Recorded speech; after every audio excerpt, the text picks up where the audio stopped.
ഇനി നമ്മൾ ഉണ്ടാക്കുന്ന തക്കാളി ചട്നിക്ക് എന്തൊക്കെയാണ് വേണ്ടത് നോക്കാം. തക്കാളി, ഉള്ളി, വറമുളക്, വെളുത്തുള്ളി, മല്ലി, പുതിന, കറിവേപ്പില.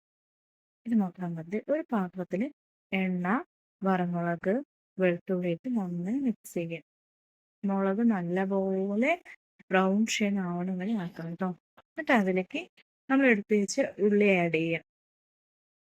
ഉള്ളി ഇട്ട ശേഷം ഉള്ളി നന്നായി ഒന്ന് മിക്സ് ചെയ്യാം.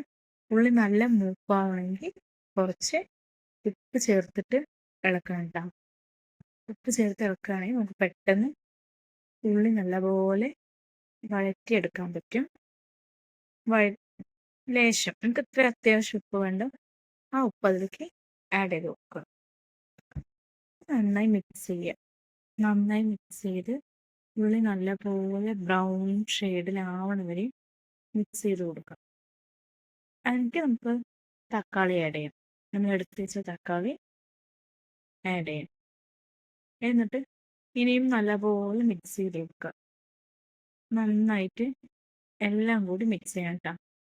ഉള്ളി, തക്കാളി, വറമുളക്, വെളുത്തുള്ളി ഇതെല്ലാം കൂടി നല്ലപോലെ മിക്സ് ചെയ്യാം. ഇത് നല്ലപോലെ മിക്സ് ചെയ്ത് നല്ലൊരു ബ്രൗൺ ഷെയ്ഡിലാക്കണം.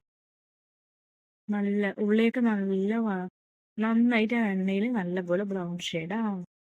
ഇനി നമ്മൾ അതിലേക്ക് മല്ലിയില, പുതിന, കറിവേപ്പില ഇത് മൂന്നും അതിലിട്ട് നല്ലപോലെ മിക്സ് ചെയ്യാം.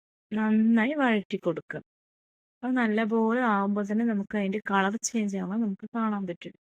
നല്ലപോലെ വഴറ്റിയ ശേഷം നന്നായി എല്ലാ ഭാഗത്തിലേക്കും നല്ല ചൂടോട് വഴറ്റി ഒരു മിക്സി ജാറിൽ ഇടുക. ചൂടാറിയ ശേഷം എന്നിട്ട് അരച്ച് ഈ ഒരു രൂപത്തിലാണ് കിട്ടുക. എന്നിട്ട് നമുക്ക് ഇഡ്ഡലിൻ്റെ കൂടെയും ദോശൻ്റെ കൂടെയൊക്കെ